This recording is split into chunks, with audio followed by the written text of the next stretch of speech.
Welcome back commerce care 23 में बच्चों। आज हम लोग यूजीसी नेट पेपर 2 कॉमर्स का हम लोग क्लास करने वाले हैं बच्चों। उसमें मेरा यूनिट 1 है ना। हम लोग देखेंगे पहला unit business environment and international business, है ना। उसमें आज हम लोग देखने वाले हैं बच्चों ग्लोबलाइजेशन एंड इट्स ड्राइवर्स, है ना। उसके बारे में देखें अंतरराष्ट्रीय व्यापार में प्रवेश के तरीके आज हम लोग देखेंगे बच्चों। तो चलिए क्लास को कंटिन्यू करते हैं बच्चों। देखिए globalization and its driver modes of entry into international business जो है उसमें क्या क्या कैसे करते हैं, कैसे आदान प्रदान होता है, ये सारा चीज हम लोग कवर करने वाले हैं। तो देखिए हम लोग आज पूरा डिटेल्स में जानेंगे यूजीसी नेट पेपर 2 कॉमर्स के बारे में कि क्या है यूनिट 1 में। तो हम आप लोग को स्क्रीन शेयर करते हैं बच्चों, देखते जाइए आप लोग भी।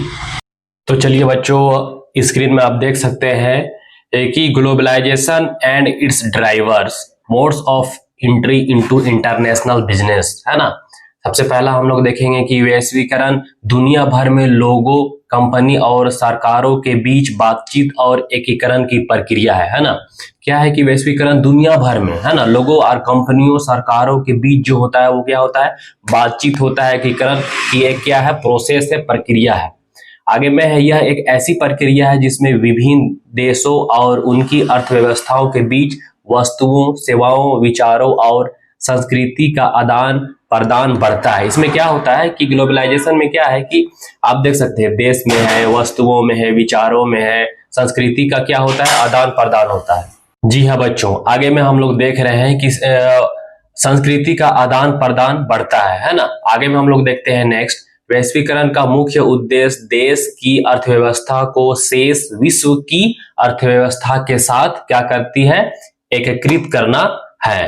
क्या है कि जो वैश्वीकरण होता है उसमें क्या होता है कि अर्थव्यवस्था का जो भी काम होता है वो एक साथ मिलकर क्या होता है उसमें हम लोग बढ़ावा दे सकते हैं। आगे में है नेक्स्ट में देखिए, इसका लक्ष्य आर्थिक, सामाजिक और भौगोलिक सीमाओं से परे गतिविधियों के माध्यम से अधिक परस्पर निर्भरता और एकीकरण के साथ विश्व को बदलना है ना। इसमें जिसकी एक सीमाहीन विश्व का निर्माण हो सके, है ना। वैश्वीकरण जो होता है उसमें हम क्या करते हैं कि जो मेरा सामाजिक हो सकता है, भौगोलिक हो सकता है, आर्थिक हो सकता है ना।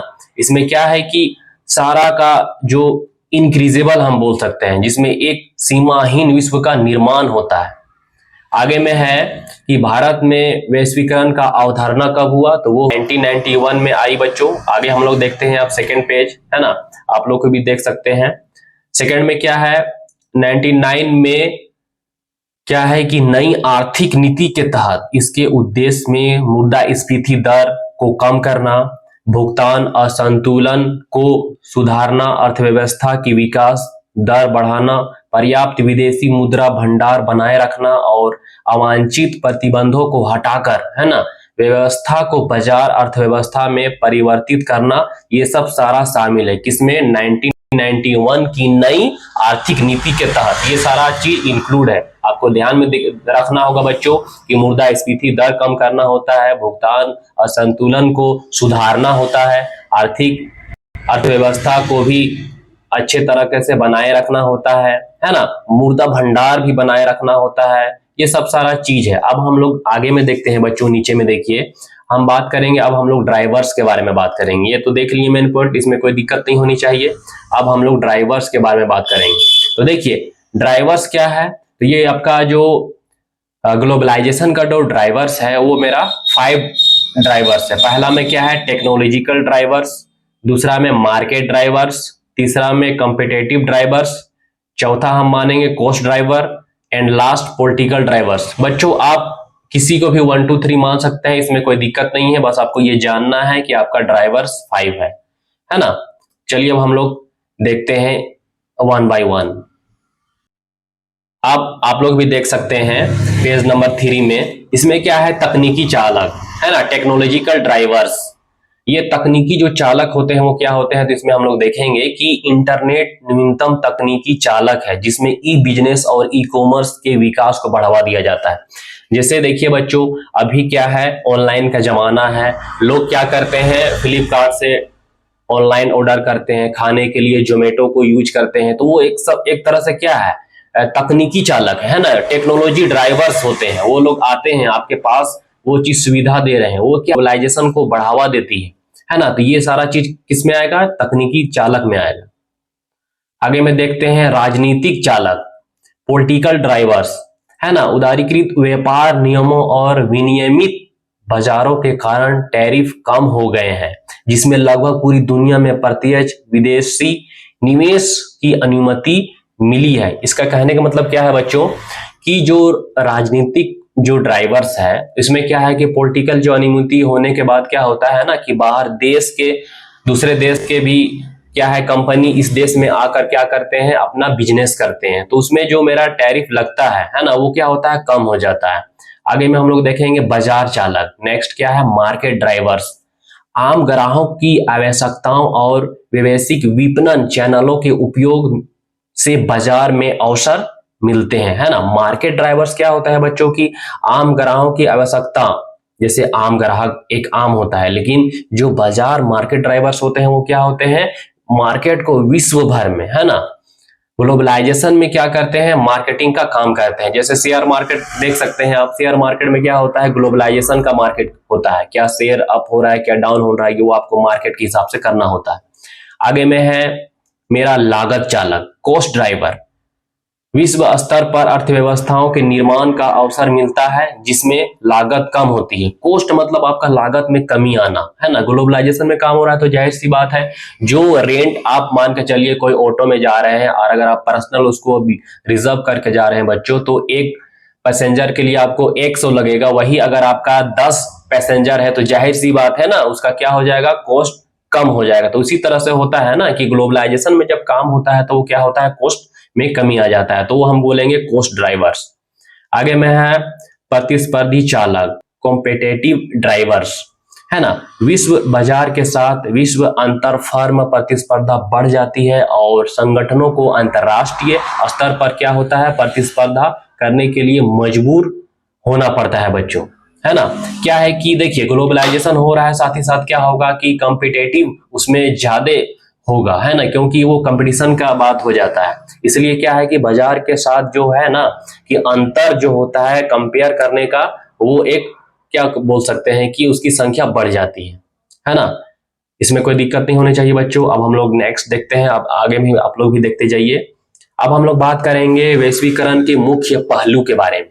वैश्वीकरण के मुख्य पहलू निम्नलिखित शामिल हैं। क्या है, पहला हम लोग देखेंगे बच्चों, आर्थिक वैश्वीकरण। इसमें क्या है कि इसमें विभिन्न देशों के बीच व्यापार, निवेश और वित्तीय बाजारों का एकीकरण शामिल है, जिसमें वैश्विक अर्थव्यवस्था का क्या होता है, निर्माण होता है ना। आगे में हम लोग जानेंगे सांस्कृतिक वैश्वीकरण। यह विभिन्न संस्कृतियों के एक दूसरे पर प्रभाव को दर्शाता है ना, जिसमें खान पान, कपड़े, मनोरंजन के तरीके, अन्य संस्कृति तत्वों का आदान प्रदान शामिल है। पहला हम लोग क्या देखे बच्चों की आर्थिक वैश्वीकरण। आर्थिक मीन्स क्या है कि आपका जो इकोनॉमी है वो डेवलप होगा बिजनेस के हिसाब से, निवेश के हिसाब से, है ना। आपका अर्थव्यवस्था में क्या होगा, निर्माण होने का काम करेगा। लेकिन सेकंड में क्या है कि जो संस्कृति है ना, आपका जो संस्कृति है वो एक दूसरे पर प्रभाव पड़ता है, उसमें खान पान में पड़ सकता है, उसमें आपका रहन सहन में पड़ सकता है, उसके हाव, इन्वायरमेंट, वातावरण, उसमें सारा चीज, मनोरंजन, संस्कृति तत्वों का क्या हो सकता है, एक दूसरे से आदान प्रदान शामिल होता है ना। आगे में हम लोग देखेंगे बच्चों राजनीतिक वैश्वीकरण। इसमें विभिन्न देशों के बीच सहयोग और समझौता शामिल है, जैसे कि अंतरराष्ट्रीय संगठन और संधियां जो वैश्विक शासन और शांति को बढ़ावा देती है ना। राजनीतिक क्या होता है ना कि एक देश से दूसरे देश में क्या चल रहा है वो एक दूसरे को सहमति दे के चलना, कोई भी योजना लाना, सबके हित में काम करना, वो एक क्या है, ग्लोबलाइजेशन, राजनीति वैश्वीकरण है बच्चों। आगे में हम लोग देखेंगे इस पेज का लास्ट में क्या है बच्चों, तकनीकी वैश्वीकरण, टेक्नोलॉजिकल ग्लोबलाइजेशन। नीचे में क्या है कि तकनीकी वैश्वीकरण से तात्पर्य विभिन्न देशों के बीच तकनीकी सहयोग और समझौता से है ना। विभिन्न तकनीकी, है ना, बहुत सा तकनीक है। अभी देखिए बच्चों, अभी एआई का जमाना आ गया है, हम लोग एआई का यूज कर रहे हैं, तो ये सब क्या है, तकनीकी ग्लोबलाइजेशन है। ये एआई का यूज हम लोग करते हैं, ग्लोबलाइजेशन में करते हैं। कोई भी चीज के बारे में पढ़ना, जानना, उसके बारे में जानकारी लेना, आप भी कोई भी चीज अगर क्लास कर रहे हैं समझ में नहीं आ रहा है तो आप एआई से भी आप क्या कर सकते हैं, उसका यूज करके अपना क्या कर सकते हैं, टेक्नोलॉजी को क्या कर सकते हैं, ग्लोबलाइजेशन में भी बढ़ावा दे सकते हैं। तो ये सब क्या है, तकनीकी विश्वीकरण है। हाँ, तो आगे अब हम लोग देखते हैं नेक्स्ट पेज हम लोग देख रहे हैं बच्चों। इससे पहले हम लोग पेज नंबर 4 देख रहे थे, अब नेक्स्ट पेज हम लोग देख रहे हैं पेज नंबर 5। इसमें जो हम लोग टेक्नोलॉजिकल ग्लोबलाइजेशन पढ़ रहे हैं उसी में क्या है, इसमें कि एक होता है आपका आईसीटीएस, है ना, इंफॉर्मेशन एंड कम्युनिकेशन टेक्नोलॉजीज। इसमें क्या है कि इसका प्रसार शामिल कैसे होता है, जैसे कि तकनीकी वैश्वीकरण का वह प्रक्रिया है जिसमें विभिन्न देशों के बीच तकनीकी सहयोग और समझौते शामिल होते हैं, जिसमें अंतर्राष्ट्रीय संगठन और संधियां महत्वपूर्ण भूमिका निभाती है ना। इसमें सूचना और संचार प्रौद्योगिकियों जैसे इंटरनेट हो सकता है, मोबाइल हो सकता है, फोन हो सकता है, कंप्यूटर, लैपटॉप, जितना सारा टेक्नोलॉजी हम लोग यूज कर रहे हैं अभी के डेट में बच्चों, ये सब सारा चीज है। आगे में है कि इसका वैश्वीकरण के प्रभाव क्या हो सकते हैं बच्चों। तो इसमें है कि वैश्वीकरण के दो प्रभाव होते हैं, या तो आपका पॉजिटिव भी हो सकता है, नेगेटिव भी हो सकता है बच्चों। सकारात्मक और नकारात्मक दोनों प्रभाव होते हैं, है ना। तो हम लोग बात करते हैं, चलिए आप लोग भी देखते चले जाइए बच्चों। पहला हम लोग बात करते हैं सकारात्मक प्रभाव। सकारात्मक प्रभाव, वैश्वीकरण से आर्थिक विकास को बढ़ावा मिलता है, यह जीवन स्तर में सुधार लाता है ना। इससे क्या होता है कि आपके जीवन स्तर में बहुत सा बढ़ावा मिलता है, साथ ही साथ उसमें क्या होता है, परिवर्तन भी होता है, सुधार लगता है, सुधार, है ना। आगे में है बच्चों आपके संस्कृति आदान प्रदान क्या होता है, बढ़ावा मिलता है। आपका जो कल्चर है वो अब दूसरे लोग भी उसको करेंगे, यूज करेंगे। आपका जो कल्चर है उनके कल्चर को आप भी यूज कर सकते हैं। ये सब क्या है, सकारात्मक प्रभाव है ना, संस्कृति का जो आदान प्रदान होता है। आगे नेक्स्ट हम लोग देखते हैं नेगेटिव, नकारात्मक प्रभाव। वैश्वीकरण से असमानता बढ़ सकती है ना, यह बेरोजगारी का कारण बन सकता है। जी हाँ, बिल्कुल। देखिए बच्चों, नेगेटिव प्रभाव क्या होता है कि आपका क्या है ना, कि जो लेवल है वो लेवल में क्या होता है, असमानता बढ़ जाता है ना, कि वहां का लेवल और इस लेवल में बहुत सा डिफरेंस हो जाता है। आप उसको नहीं कर पाइएगा, बहुत से चीजों को उसमें यूज नहीं कर पाइएगा ग्लोबलाइजेशन के हिसाब से। उसके साथ ही साथ क्या होता है बच्चों कि इसमें क्या है कि बेरोजगारी का कारण बन सकता है। जैसे मान के चलिए बच्चों कि कोई एक बाहर की कंपनी आती है यहाँ पे और प्लास्टिक का सारा सामान को वहां पे क्या कर रही है, एक्सपोर्ट कर रही है ना, बाहर से इंडिया में एक्सपोर्ट कर रही है। और यहाँ के लोग जो आम लोग हैं, जो आदिवासी लोग हैं मान के चलिए, वो लोग क्या करते हैं, खुद से बांस का सारा चीज बनाते हैं, है ना। तो वो क्या हुआ कि उन लोगों का क्या हुआ, यूजेबल हम लोग कम करने लगे, तो क्या हो सकता है, बेरोजगारी क्या हो सकता है, कारण बन सकता है।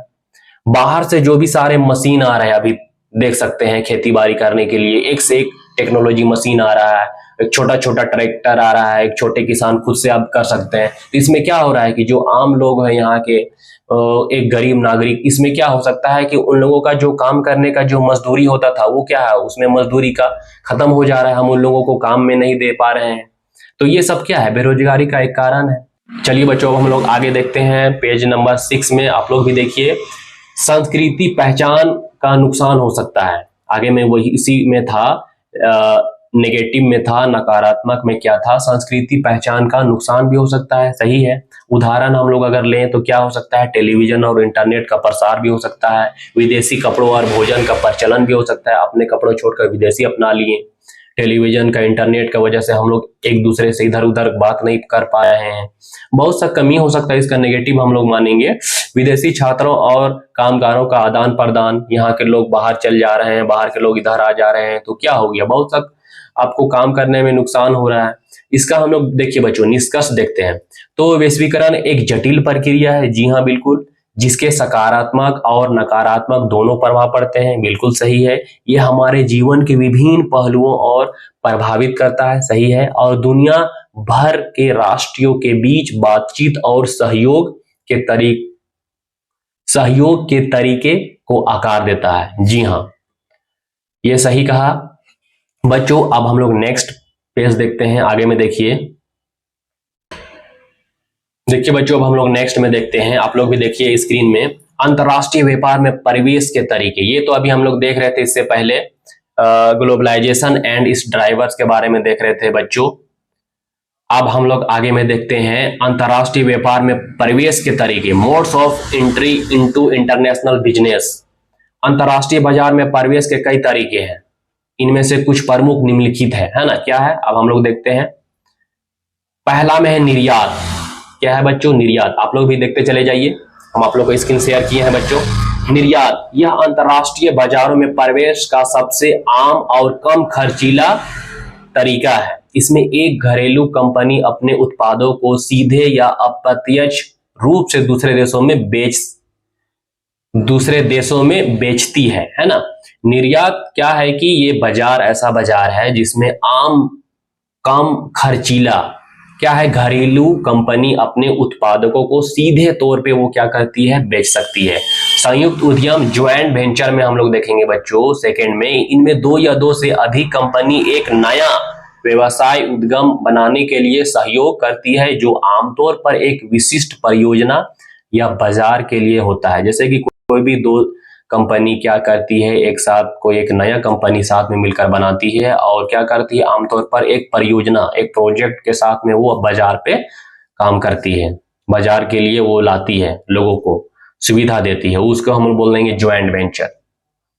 आगे में हम लोग देखेंगे बच्चों सामरिक गठबंधन है ना, स्ट्रेटेजिक अलायंसेस। इसमें क्या है कि यह दो या दो से अधिक कंपनी के बीच एक औपचारिक समझौता जो साझा लक्ष्यों को प्राप्त करने के लिए सहयोग करती है, लेकिन एक नया कानूनी इकाई नहीं बनाती। इसमें क्या है कि ये दो से अधिक कंपनी तो मिलते हैं, दो या दो से अधिक कंपनियों के बीच एक औपचारिक समझौता होता है, लेकिन क्या है इसमें कि सहयोगी के साथ साथ एक नया कानूनी इकाई ये नहीं काम करते हैं, है ना। चलिए अब हम लोग आगे देखते हैं लाइसेंसिंग। लाइसेंसिंग में क्या है कि इसमें एक कंपनी लाइसेंस दाता किसी अन्य कंपनी लाइसेंस धारी को अपनी बौद्धिक संपदा, जैसे कि हम लोग नेक्स्ट पेज में देखेंगे बच्चों अब हम लोग लाइसेंसिंग देख रहे हैं। इसमें क्या है कि इसमें एक कंपनी लाइसेंस दाता किसी अन्य कंपनी लाइसेंस धारी को अपनी बौद्धिक संपदा, जैसे अब हम लोग नेक्स्ट पेज में देखेंगे बच्चों, जैसे पेटेंट्स, ट्रेडमार्क्स या तकनीकी का उपयोग करने की अनुमति देती है, जिसके बदले में रॉयल्टी का शुल्क प्राप्त करती है ना। कहने का मतलब क्या है बच्चों कि जो लाइसेंसिंग का काम होता है वो एक लाइसेंस कंपनी जो होती है वो लाइसेंस दाता को क्या करती है, लाइसेंस कंपनी एक लाइसेंस धारी को क्या करती है, सौंपती है। क्या सौंपती है, जैसे अपना ट्रेडमार्क दे सकती है, अपना पेटेंट दे सकती है, अपना कोई भी तकनीकी दे सकती है ना। ये सब क्या उसके बदले उसको क्या मिलता है, या वो लेते हैं रॉयल्टी का शुल्क प्राप्त करते हैं, है ना। जैसे मान के चलिए कि आपको एक राशन दुकान खोलना है बच्चों, तो आपने क्या किया, अपना स्टोर ले लिया है ना, या बिग बाजार ले लिया, ये सब ट्रेडमार्क्स है, लेकिन आप काम उसी के अंडर में काम कर रहे हैं, तो उसके बदले आपको क्या करना है, रॉयल्टी शुल्क प्राप्त करना होगा। अब हम लोग आते हैं बच्चों फ्रेंचाइजिंग के बारे में, है ना। यह लाइसेंसिंग का एक विशिष्ट रूप है जहां एक कंपनी फ्रेंचाइजर किसी अन्य व्यक्ति या कंपनी फ्रेंचाइजी को अपने व्यवसाय मॉडल और ब्रांड नाम का उपयोग करने का अधिकार देती है, जिसके बदले में शुल्क और रॉयल्टी प्राप्त करती है। आप देख सकते हैं बच्चों कि आप कोई एक ऐसा प्रोडक्ट क्या कर रहे हैं कि एक्सपोर्ट कर रहे हैं या उसका प्रोडक्शन कर रहे हैं, तो क्या कर सकते हैं, कोई भी एक ऐसा कंपनी में क्या कीजिएगा, आप उसको बेच सकते हैं उसके ब्रांड पे, है ना। आपको बेचना होगा तो उसमें बेचने में क्या हो सकता है, उसका जो रॉयल्टी होगा वो आप पेमेंट कर सकते हैं, या कोई कंपनी से जुड़ के भी आप लोग काम कर सकते हैं। तो ये होता है फ्रेंचाइजी के साथ काम करना। आगे में हम लोग देखेंगे बच्चों ग्रीनफील्ड वेंचर। इसमें एक कंपनी किसी विदेशी देश में शुरू से ही एक नई सुविधा या ऑपरेशन स्थापित करती है ना। ग्रीन फील्ड वेंचर का मतलब हुआ कि कंपनी ऐसी विदेशी कंपनी है बच्चों जो एक नई सुविधा नई ऑपरेशन के साथ अपना काम करती है ना। आगे में हम लोग नेक्स्ट है मेरा आउटसोर्सिंग। इसमें क्या है बच्चों कि एक कंपनी कुछ व्यावसायिक कार्यों या प्रक्रियाओं को किसी बाहरी, है ना, प्रदाता को सौंपती है, जो अक्सर किसी विदेशी देश में स्थिति होता है। आप भी देख सकते हैं बच्चों, इसमें क्या है कि इसमें कंपनी क्या कर रही है कि व्यवसाय को प्रक्रिया जो भी बाहरी प्रदाता को सौंपती है, जो अक्सर विदेशी देश में स्थापित होता है। मतलब कि इस देश से दूसरे देशों के लिए ये क्या करती है, बिजनेस का काम करती है। एंड नीचे में है बच्चों टर्नकी परियोजनाएं, है ना। इसमें एक कंपनी परियोजना को पूरा करती है और साथ ही इसके ग्राहक को पूरी तरह से चालू स्थिति में सौंपती है। हाँ, और क्या है बच्चों, अक्सर बड़े पैमाने पर औद्योगिक या बुनियादी ढांचा परियोजना में होता है। जैसे मान के चलिए कोई मेरा प्रोजेक्ट बन रहा है, बड़े लेवल पे बन रहा है बच्चों, तो वो क्या करती है, ये काम करती है, टर्नकी प्रोजेक्ट में ये आपका आ जाएगा, क्योंकि ये ग्राहक को पूरी तरह से चालू स्थिति में सौंपती है और अक्सर बड़े पैमाने पर ये काम करती है बच्चों, है ना। तो आज के लिए इतना ही बच्चों। आज हम लोग देखे ग्लोबलाइजेशन के बारे में, देखे बच्चों यूजीसी नेट कॉमर्स 2 पेपर हम लोग देख रहे थे बच्चों। आज के लिए इतना ही। कॉमर्स के 23 में बने रहने के लिए बच्चों थैंक यू।